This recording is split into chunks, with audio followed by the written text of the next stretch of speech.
മൊബൈലിന് അഡിക്റ്റ് ആവുന്നു എന്ന്. അപ്പോൾ അഡിക്റ്റ് ആവുന്നു എന്ന് പറയാൻ എളുപ്പമാണ്. നമ്മൾ സീരിയലിന് അഡിക്റ്റ് ആവുന്നു എന്ന് പറയാറുണ്ട്, മദ്യത്തിന് അഡിക്റ്റ് ആവുന്നു എന്ന് പറയാറുണ്ട്. എന്നാൽ ഇന്ന് കേരളത്തിൽ ഏറ്റവും ചർച്ച ചെയ്യപ്പെടുന്ന 2 അഡിക്ഷന് കാരണമായിട്ട് ഭവിക്കുന്നത്, ഒന്ന് മയക്കുമരുന്ന്, ഏറ്റവും മാരകം.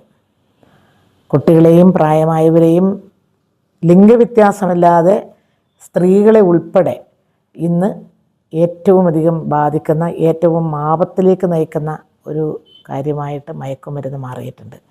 ഇതിനെ തടയുക എന്നുള്ളത് സമൂഹത്തിൻ്റെ, ഭരിക്കുന്നവരുടെ, ഓരോ വ്യക്തിയുടെ എല്ലാം, സംഘടനകളുടെ, രാഷ്ട്രീയ പാർട്ടികളുടെ ഉത്തരവാദിത്വമാണ്. അതുപോലെ സമാനമായ പ്രാധാന്യമുള്ളതാണ് മൊബൈൽ. നമുക്ക് തിരസ്കരിക്കാൻ കഴിയില്ല.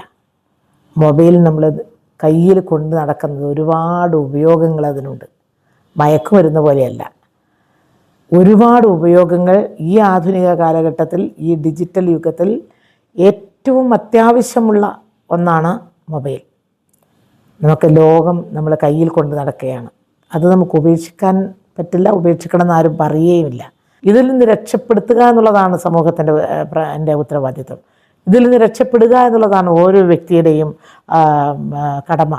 അതിങ്ങനെ നമ്മൾ രക്ഷപ്പെടുന്നില്ലെങ്കിൽ ഇത്തരം വസ്തുക്കൾ നമ്മുടെ ജീവിതത്തെ തകർക്കുന്ന, കുടുംബബന്ധം തകർക്കുന്ന, വീട്ടിനകത്തും പുറത്തും എല്ലാം തന്നെ ഇതൊരു വലിയ ബാധയായിട്ട് നമ്മെ ഒഴിഞ്ഞു പോകാത്തൊരു ബാധയായിട്ട്, നമ്മൾ വിചാരിച്ചാൽ പോലും നമുക്കതിൽ നിന്ന് രക്ഷപ്പെടാൻ പറ്റാത്ത വിധത്തിലേക്ക് കാര്യങ്ങൾ പോയാൽ സമൂഹത്തിൻ്റെ സ്ഥിതി എന്തായിരിക്കും? മനുഷ്യ സമൂഹത്തിൻ്റെ സ്ഥിതി എന്തായിരിക്കും?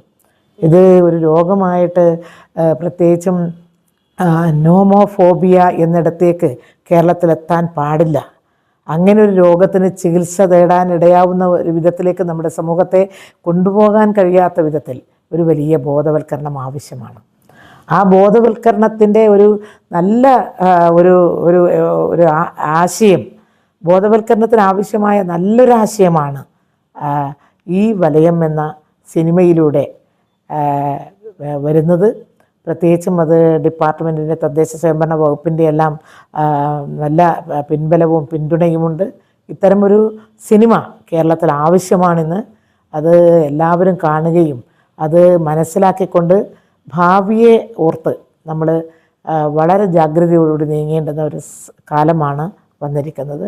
ഇതിന് നേതൃത്വം കൊടുത്ത ജോബിയെയും അതുപോലെ രേവതി വർമ്മയെയും മറ്റവരുടെ ടീമിനെയും ഞാൻ പ്രത്യേകമായി അഭിനന്ദിക്കുന്നു.